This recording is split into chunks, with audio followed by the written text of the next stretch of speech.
The following is a Kingfisher Media production.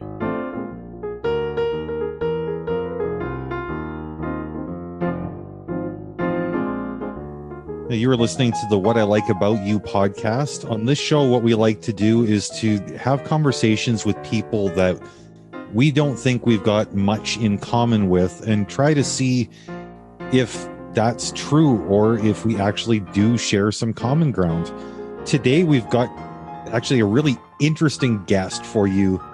She's our first teenage guest, and I don't know, because of privacy and whatnot, whether we should even mention your last name, but Brooklyn is the host of a really great new podcast called Sit Back and Chat. I've listened to only one episode so far, but I thought the perspective that she offered was so relatable, even for an old fart like myself, that I'm just so excited to talk to her today. With me is my co-host, Alexa Sarah Lynn. And Brooklyn, welcome to the show. Hi, thank you so much for having me. So just right off the bat, I checked out your show, Sit Back and Chat. You did an episode that was called something along the lines of treating disrespect with respect. I thought the things that you suggested were absolutely brilliant. And even for a guy like me who's 48 years old, I felt like your advice was advice that I could be taking. Can you share a little bit about your podcast and maybe a little bit about the message of that episode? So as far as my podcast, it's called Sit Back and Chat, and I sit back and chat with my listeners. I give advice. I talk about my life lessons that I've learned throughout my short-lived life so far and things of that nature. It's a really fun time. And yeah, but as far as that episode, it was called How to Handle Disrespect with Respect. And I kind of just gave my listeners some lines to use in very general situations when someone was being rude to them or disrespectful, and how to just kind of handle that professionally without stooping to their level. That was the purpose of the episode. Very interesting. It's what got me right away with that episode was that, you were describing your perspective as a person where everybody's kind of in authority over you because of your age and whatnot, right? But yeah, even when you get older, there's always going to be the situation where there's somebody in charge who you can't just call out if they're being a jerk. And I thought some of the things that you had suggested as far as approaching these disrespectful people in authority, it was fantastic advice. I learned a lot from you. Can you share maybe one or two things with the listeners as far as say I'm in a position of authority over you and I'm just being intentionally disrespectful for you to you. What are one or two things that you might say in response to me to get me to sort of stop? Well, my main go-to line is, for example, if you're being disrespectful to me, I would probably say something along the lines of, if you can't communicate with me in a respectful tone, then I would prefer that we don't communicate any further, because that kind of cuts off the communication. You're not being rude and you're kind of being professional. And I feel like that's a relevant point. If you can't talk to me in a nice way, then don't talk to me at all. It's basically saying that with more words. So you're a teenager. We never had a teenager on the show. We've already mentioned that. So you're a teenager and you're talking about how to, handle disrespectful people. What is the perception of someone of your age? How do you see most of the adults in this world? If you were going to be honest and maybe unprofessional for a second, if you're just going to be a teenager for a second, like a normal teenager, what would be your perceptions of us at our age, in our 30s and 40s? And what do you think about people our age? I would say the main thing I think about, it's not necessarily positive, but it's the fact that I feel like a lot of adults usually talk down to teenagers and things like that. And I feel like it can be very harmful, because most of the time they kind of perceive us as being up to no good and things like that. And I feel like that energy really comes through to us, when they're kind of communicating with us sometimes. And I feel like it's unfair that we kind of get looked at in a negative connotation and things like that. And I just feel like adults are always expecting the worst when it comes to teenagers. No, I get that. Like growing up in church, my friends and I, we'd always invite our friends to church, like good little Christians would. And we would always sit in the back row because we would invite our friends. And like, I went to a really big church, right? So, you don't want to invite a friend and then sit in the front row and have them have to walk all in front of everyone their first time coming to church or whatever. So we'd sit in the back row and we'd wait for our friends to come in, like, hey, come sit with us, And, but because we sat in the back row, for some reason that was seen as kind of like a negative and rebellious thing. And yeah, people like judged us just for that. And I always thought it was kind of silly. So yeah, I like having your perspective on that, because now that I'm the same age as these adults were looking down on me, I want to make sure that I'm not treating our youth that way, because in a few years, y'all are going to be voters and y'all are going to be leading this country and solving these problems. So, that big age gap is kind of where a lot of the problems lie sometimes. Yeah, I agree. You mentioned that as adults, as a habit, we tend to generalize young people as being up to no good, or just, I guess we have all these unfair assumptions about what you guys are up to. I'm sort of forced to wonder, when you look at us, sort of piggybacking off of what Alexis had asked, are there like assumptions that maybe young people are making about us as like the older generation that maybe you think are just as unfair, that make getting along between the two age groups sort of more difficult than it should be?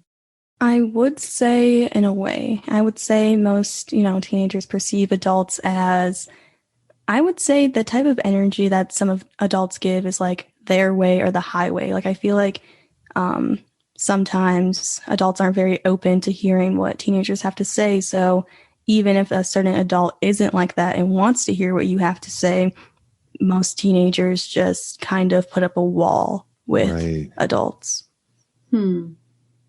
It's kind of hard because, like, I'm already kind of getting old, I guess, but I'm not so old that I don't remember being a teenager. And I remember a lot of the stuff you're talking about. It was frustrating because I always felt like, look, I'm not an idiot. I've got great thoughts. I've got things I can bring into the conversation, but you people are so busy dismissing me because you think I'm too inexperienced to know what I'm talking about. And it's frustrating. I sort of used to get like angry sometimes, but now that I'm part of like that older group, I've got teenage kids of my own, I find myself doing a lot of the things that I didn't like it when they were done to me. And I don't know, I guess in a way, I almost understand both sides of it, but at the same time, I think I'm seeing more like that it's a problem than anything else. Because it's like I can look at you or my kids and I can think, okay, well, you got this opinion now. What are you going to think in 20 years when you're paying a mortgage and, you got kids of your own or whatever the case may be. But what gets me about people like you as an individual is I think that you really challenge the stereotype that I assign to your generation, because you are well spoken. You seem well thought out. And I feel like if I get over my own BS, I can actually learn from you, because maybe you haven't got as much experience as me, but it's not to say that you don't have your own unique experience. You think about stuff. I just wish, I guess, that more people in my age group would give you and your other people in your generation a chance. Which kind of leads me into my next question. What advice would you offer in general to older people like Alexis and I? I would say my advice when it comes to, interacting with the younger generation is to just listen. I feel like a lot of, adults don't necessarily listen to anything that we have to say. And then that kind of leads to us, like I said, putting up that wall and not really speaking about our emotions or speaking about our problems or speaking about our accomplishments, because it feels like no one's listening. And I feel like that's a huge problem. And then also not like downplaying everything and the whole, like, you don't know anything or things like that. I just feel like that's kind of damaging because it just programs teenagers not to speak up or not to say anything or want to share anything. Yeah, because I mean, when I was 16, there was a lot of stuff that happened to me between the time I was born and the time I was 16. A lot of stuff happens that's like your most important developmental years. And I remember being in high school wanting to share my thoughts or express my opinions, and being treated like it was wasn't valuable or it was wrong when nobody ever actually took the time to listen. And that was frustrating, just not feeling like you're not heard. Well, it's just sort of piggybacking off of that. As a parent of teenagers, I mean, one of the most frustrating things I deal with is wondering, why aren't my kids talking? Like, they don't come to me with important stuff. They'd rather talk to their friends.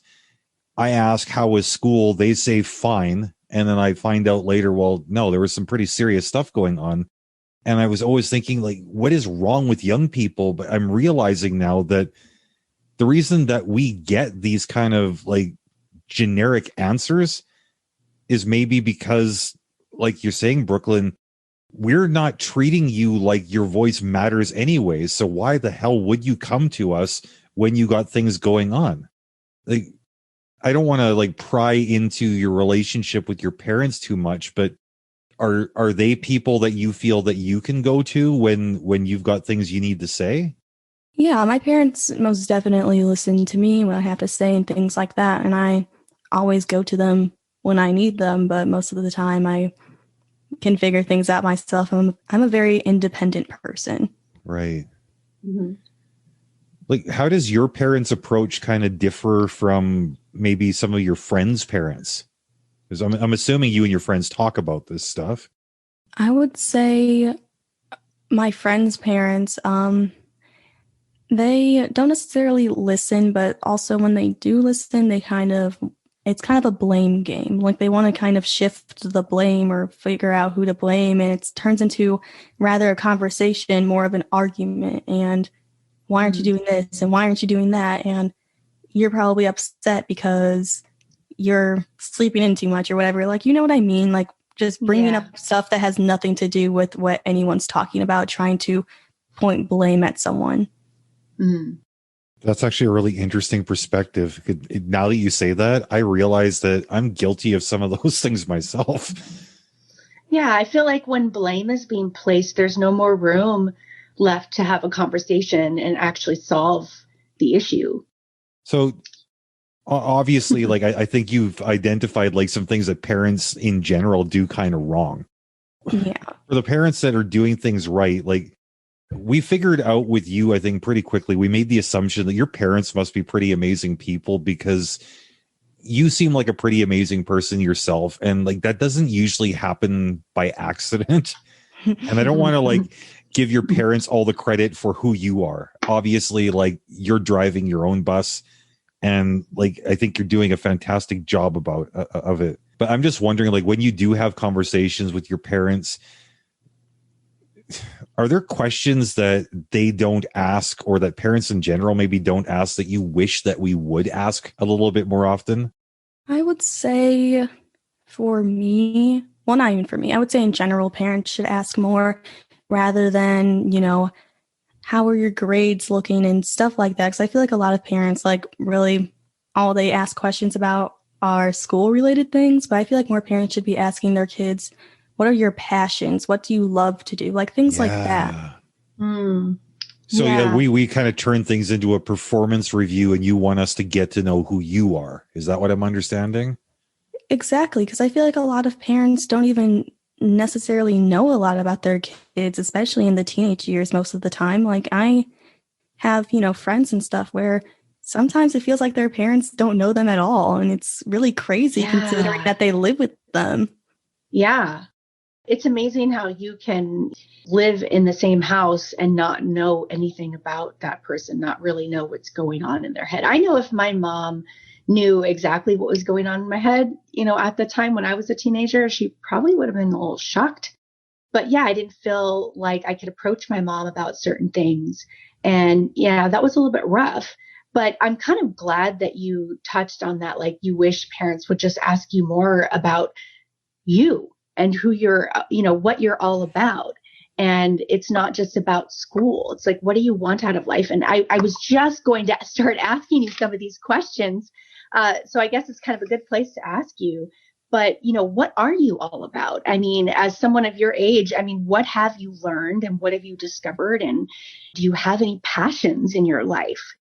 I would say my passion in life is, giving out my knowledge. And I don't know if this even sounds like correct or anything like that, but I just have a passion for talking. Like, honestly, I love talking to people, sharing my knowledge, my life lessons, and hoping that it can do something for the better. I just like, giving my knowledge, whether that's to help or to entertain, as long as someone's getting something out of it, whether that's a laugh or a life lesson. I love that about you. That's big stuff for, a young person, I think. And a lot of kids are. Go ahead, AC. You had something you wanted to say? No, I was just going to stop you there. I don't think this is just big stuff for a young person. I think this is big stuff for a person of any age, because it's not always easy to find our voice.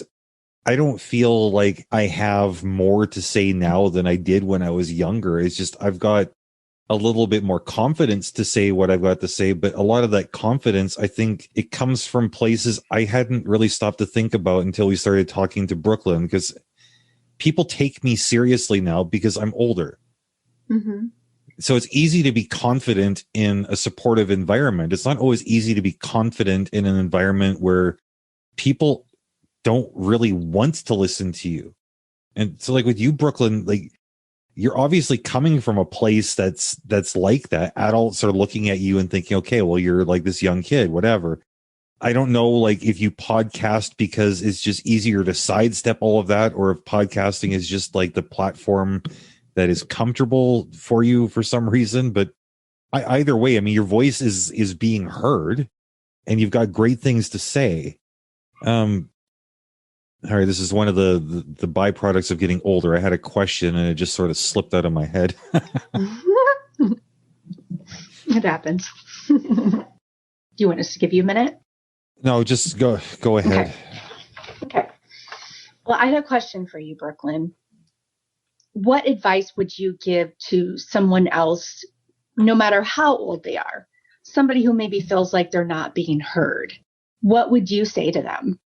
I would say that's typical to feel like you're not being heard, because honestly, especially with social media and stuff going right and stuff like that, it can be kind of hard to feel heard because everyone just seems like they're kind of doing stuff for themselves, and they're never like stopping to actually checking on someone else or hear what anyone else has to say. But I would say to just be confident. And even if you feel like you're not being heard, just say what you need to say anyways, because someone is listening, whether it's one person or 200, there's going to be at least one person that's listening. So say what you need to say with confidence and just get it out there, even if you're not reaching a lot of people, but it still matters and it can still, progress and expand.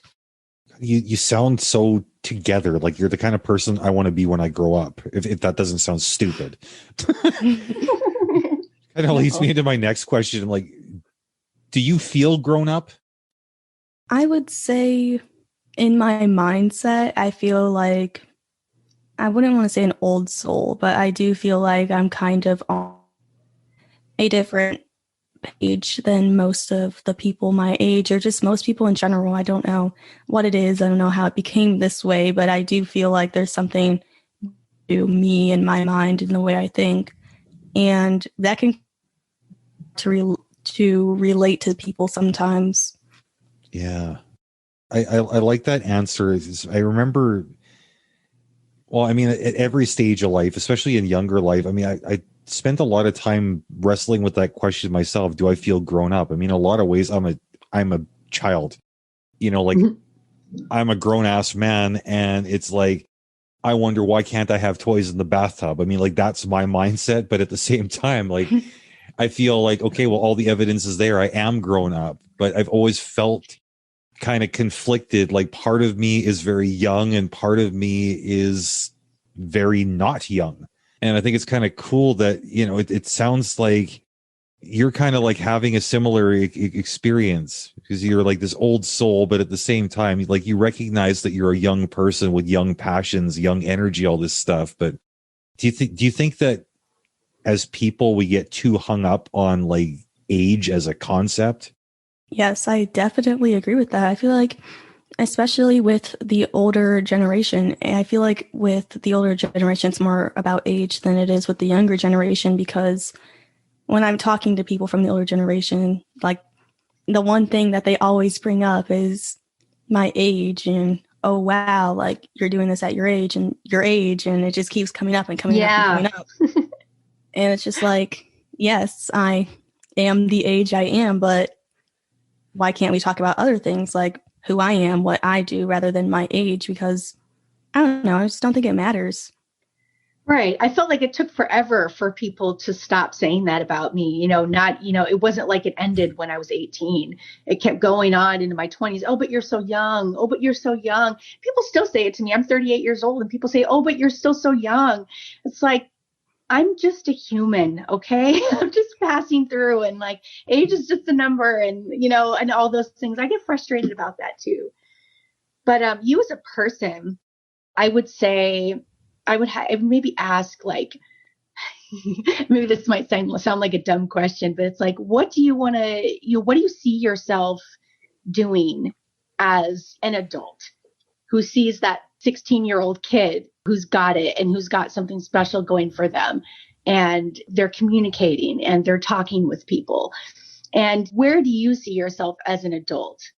As an adult, I hopefully see myself, number one, being happy. I mean, I don't really see necessarily an occupation or anything when I think of my future. I just see happiness and growth and things of that nature. But as far as, jobs and stuff like that, hopefully something either with social media or in science, in, the STEM realm, hopefully dentistry or pharmacy. Okay, very cool. Do you think that the older generation is more bigoted than the younger generation? Yes. I feel like a lot of the older generation, they aren't open-minded, like, at all. They may say that they are, but I don't see it. I feel like the younger generation is very accepting and very open-minded and very, I wouldn't want to say independent, but very, like, they just mind their business. And I feel like a lot of the older generation is really caught up in what other people are doing and have so many opinions about what other people are doing, and it's unnecessary. Why do you think it plays out that way? Like on both ends, like the young people and the old people? What's the difference? I would say for the older generation, I think that they're so, opinionated on what other people are doing with their lives because it's so different from when they were younger. I mean, social media wasn't a thing. Most of the things that we have weren't a thing. So I feel like it's kind of a resentment thing, honestly. And they're just kind of, judgy. Yeah, I guess like young people now are dealing with something that young people have never had to deal with before, because like I think when I was a kid, I felt like my parents just didn't get it. But in a way, I think that they were better equipped to get me than I am to get my kids, because the world I grew up in wasn't very different from the world that my parents grew up in. But the world that like y'all are in, it's like, Jesus, like nothing is even slightly the same. The communication is so easy. Like you can, I guess, rub up against people from like all over the world just with I was going to say a few clicks of the mouse, but even that makes me sound kind of old. But but I mean, you can talk to like people from everywhere, like really, really easily. You're also at the same time like in direct contact with the entirety of human knowledge through the internet and whatnot. Like there's no excuse to be uneducated or narrow-minded. I'm wondering like what it is about the younger people that they will take advantage of all these things so much more often than like older people typically do. So far, this conversation has been a real eye-opener for me. A few times I found myself wishing that I was able to enjoy this same level of open, honest communication with my kids. Then it occurred to me that I can. There's a whole world inside the younger generation that's not only wanting to come out, but it is coming out, while those of us who are older miss it completely. It's not enough to think that we have the kids figured out. We have to shut up and listen to what makes their experiences different from our own. Next time, we continue our conversation with Brooklyn B as she continues to wow us with her insight. In the meantime, if there's a younger person in your life, take a few minutes to ask them about the things that matter to them. And if you're not sure what those are, ask. Thank you for listening.